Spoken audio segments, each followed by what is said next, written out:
Alright, so no resolution at this point. Unfortunately, this thing kicked my butt today.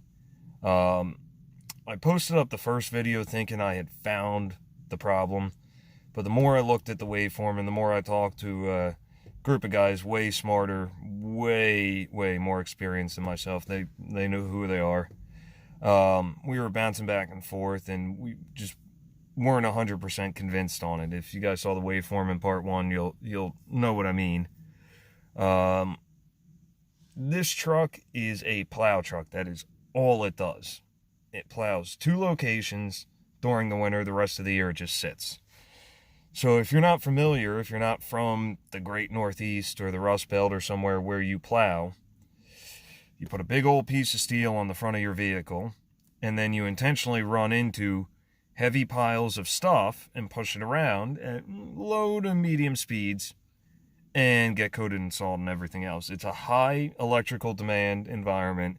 It's incredibly hard on the vehicle, and this truck sits, so it has a dead battery all the time. They fire it up, the alternator just pegs out trying to bring it back up, which is what one direction we ended up going, which I didn't catch on video, was checking the AC ripple at the battery and at the alternator. AC ripple at the battery, good, clean, 10 to 15 millivolts, if that. AC ripple at the alternator, voltage spikes, occasional voltage spikes up to 1.2 to 1.5, 1.6 volts, something like that. So it needs an alternator. Now, for how noisy it is, believe it or not, the power feeds into the ECM are clean. No excessive noise, no nothing. Same with the signals. The signal's not showing the AC ripple. So, I mean, that's a problem, but it's an additional problem. Then there is the range selector switch. That's a problem. That could cause part of the complaint, where if that range selection, getting all filled up with ATF and the little green cruddy in there, I didn't look into it further. I was focused on this output shaft speed sensor. That could cause the wonky gauges and the stalling, very likely. The speed sensor itself, we went to try to pull it out to see if we could see if it was cracked or whatever, or look down at the tone ring to try to see if something was shifting, getting closer up and down, and no dice. The top part of the sensor broke off, so that's going to have to be extracted. We didn't get into that today.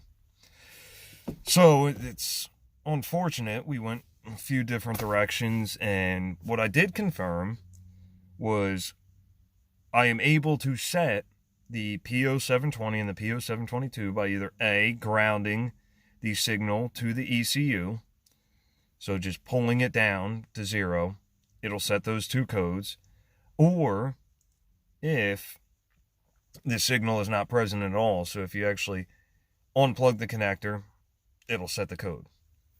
It will cause the overdrive light to flash, but it will not cause the gauges to go wonky, and it will not cause the truck to stall out. Tried it, didn't work. So whereas I was trying to attribute everything to one problem, and I'll be honest, I didn't read my theory of operation nearly as closely as I should have, the full setup. There's multiple problems here. Multiple problems. This guy's on a budget. We're doing what we can. At this point, I'm dedicated to it, and one way or another we'll figure out what's going on. Once the wheel speed sensor or output shaft speed sensor gets pulled out, we'll get a borescope in there and we'll take a look and see if we can find anything.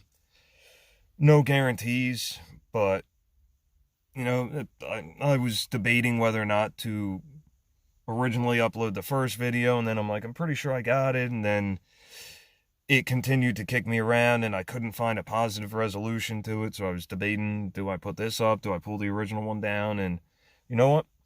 This channel's here because I'm learning.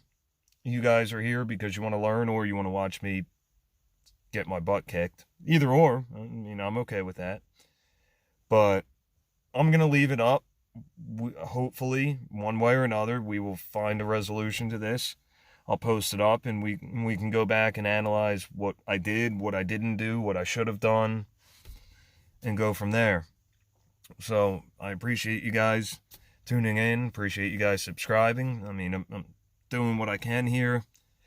I've been out of automotive for a while. I've been doing primarily equipment. So, I mean, there might be something here that is plain as day to somebody else, and I'm just overlooking or overcomplicating. So, that's all I got for now. I just wanted to give you guys something. It's getting dark here, and I gotta offload and deal with all that. So, thanks for watching. Bear with me, and questions, comments, concerns down in the box there. Whatever you gotta say, I'll listen to it. Thank you.